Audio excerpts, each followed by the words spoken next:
His first victim was called John Farrell. He garroted him to death, and then he turned himself into a police station. So he walked in there and he said, "I need psychiatric care." He was later found unfit to plead in his trial, and he was sent to Broadmoor. So when Maudsley was in Broadmoor, he killed a child molester. He killed and tortured him, and this was in 1977.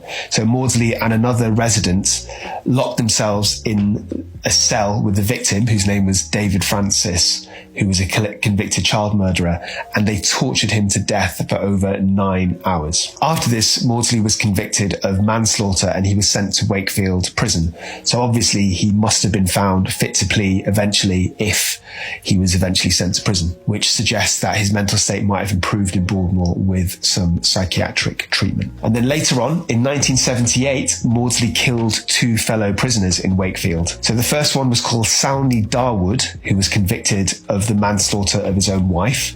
So Maudsley invited this man into his cell, he garroted him, and then he stabbed him, and then he body under his bed, which, in case you're wondering, is a terrible place to hide a dead body. Then straight after that, he attempted to lure in other prisoners into a cell, seemingly with the same kind of malicious intentions, but unsurprisingly, most of them refused.